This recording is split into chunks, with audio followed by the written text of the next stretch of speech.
Hi everybody, I'm Alex, this is Josh. We are the target audience where content is made for absolutely everybody, but we think it's specifically made for us and hopefully for you as well. And speaking of content, we are watching episode 4, chapter 4 of the Book of Boba Fett. Now, I love this show. I love it. But episode 3 has caused some controversy with the introduction of the Power Rangers. But people like Danny Trejo and the Rancor, but some people were not fans of the Power Rangers. I didn't care for them. Josh, I know you like this episode more than the other ones, so what are you looking at of episode 4?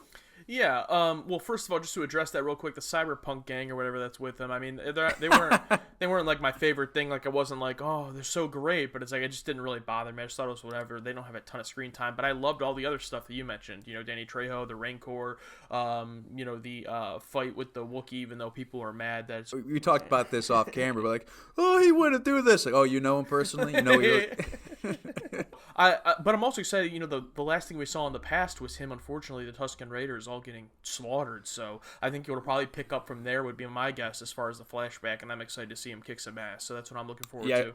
Yeah, last episode was mostly present, so I'm hoping we jump back to the past a little bit here, because that scene broke my fucking heart, man, so... Yeah. But anyway, we should get going. All right, we're going to jump into the episode 4 of Book of Boba Fett. If you're new here, this is your first time, make sure to subscribe to the channel. We're watching this every week. We're also watching DC Peacemaker on HBO Max every week. One of the few YouTube channels is actually posting it here on YouTube and not making you pay on Patreon to see it. And we're also watching a few other shows. Bo Burnham's MTV show, Zack Stone is going to be famous. Star Wars, The Clone Wars, the 2019 Scream TV special. So we're watching some other things as well. And we react to movie trailers, review movies. So subscribe so you can be part of the target audience and don't miss any of those videos. Here we go.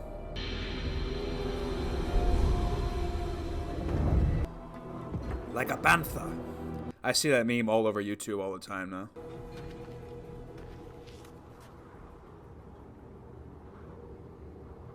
So at this point in time, Jabba's dead, and the tentacle head guy, who's I think a Twi'lek named Bib Fortuna, he's running the show right now.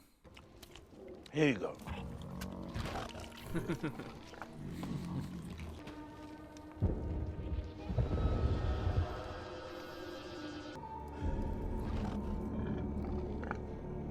Okay, they just jumped ahead 5 years then.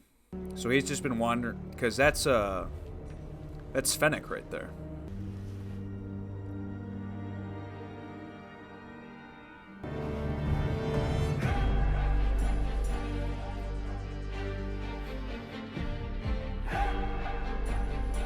So he's just been wandering around with this bantha for 5 years, because she was shot in the gut in season 1 of The Mandalorian.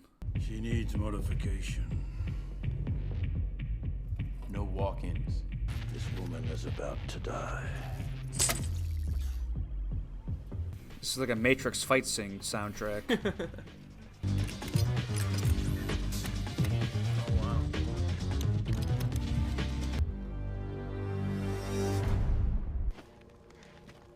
What happened? I saved your life. Maybe it's because she's polite, but she's worked with clones in the past. So you think she'd, say like, oh, hey, you're one too. Because no one's regarded him as a clone at all during this show. I want you to help me. Help me recover my fire spray gunship. If I help you, my debt is paid. Your ship's there, all right? Any idea how many guards? Ooh.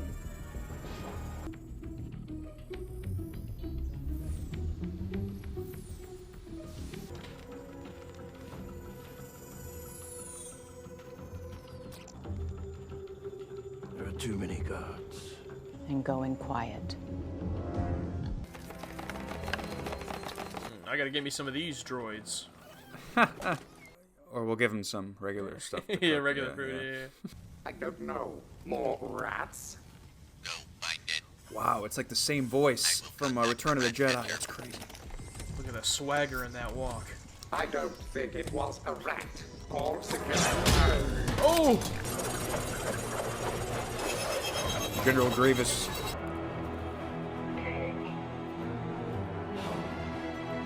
Ooh, a gonk droid.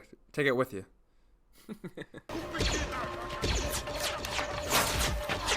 You go.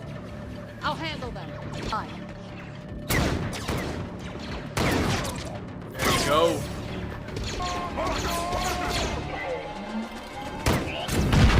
No!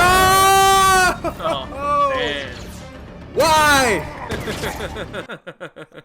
Oh, the amount of Star Wars memers you just pissed off. Oh my god. Fennec Shand is over.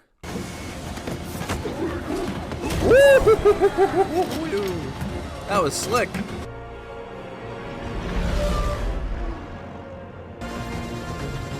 See ya!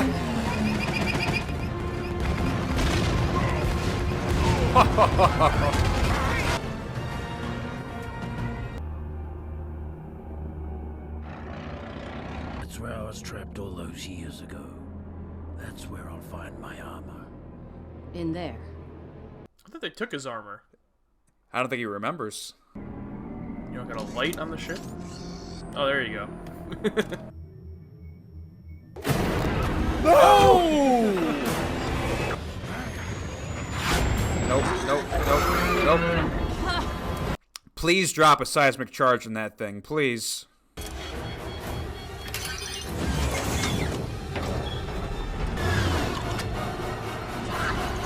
Fire in the hole. Woo! No fucking way. That is great. Next time, don't touch my buttons. I'm still reeling from that. That was great. I'm tired of our kind dying because of the idiocy of others. If I'm going to start a house, I need brains and muscle. You have both. But I value my freedom. I can offer you something no client ever has. Loyalty. Hustle. Respect. Can only get so far without a tribe. I like his new motivation for two reasons. One, the whole thing with the Tuscans dying for no good reason. And one, because also his father was a bounty hunter who died for probably no good reason. Because Mace Windu killed him, but he was there because of a job. He wouldn't drink from a cup like that. Ooh. Oh, boy.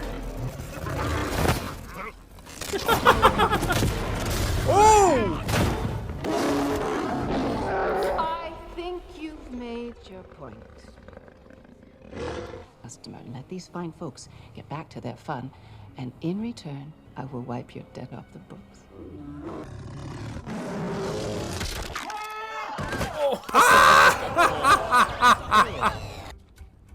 It was worth a shot. Oh, wow, more of him. Okay. I keep thinking he's going to be gone. I think he's going to hire him. Mate, looks like you could use a job. There's going to be some awesome fighting coming up, I hope. Why do you deserve to be the daimyo? What prevents us all from killing you and taking what we want? Oh! He's like, I also have Danny Trejo. Who's been in such movies as Machete and others.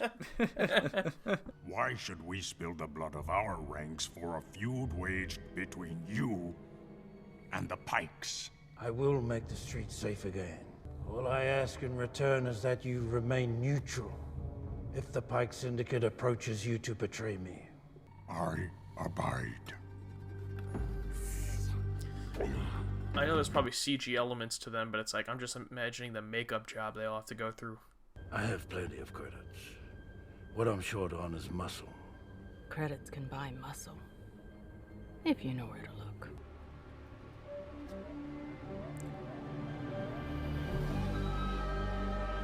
There's no way. I mean, that's his music, right?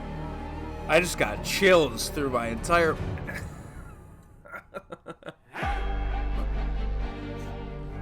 Oh, man. Woo! I think we're about to see Din Djarin back. Alrighty, so I'll just say first, I think that was an extremely solid, good episode. I enjoyed both parts, the first half in the past, catching us up, and then the second half in the present.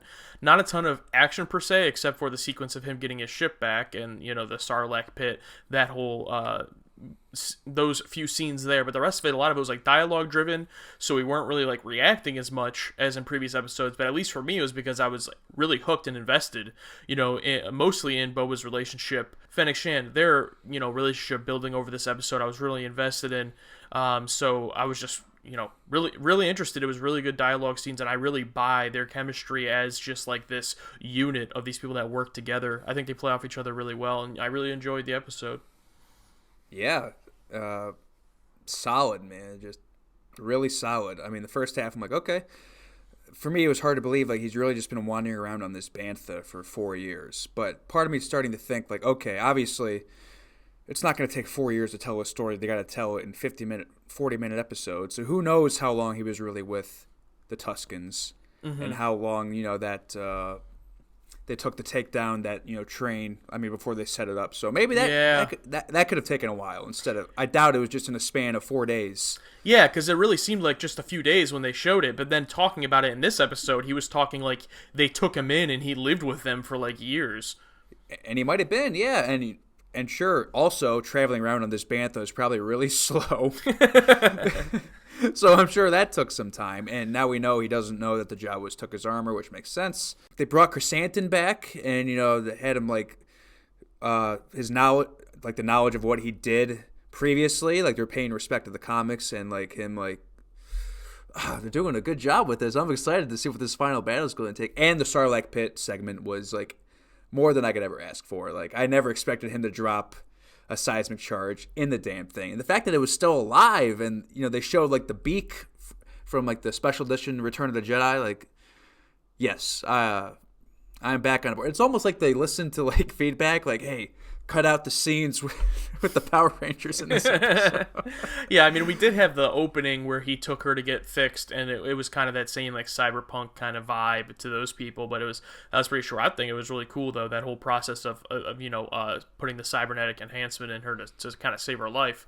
And I also really liked the Wookiee coming back as well. Chrysanthemum, is that his name?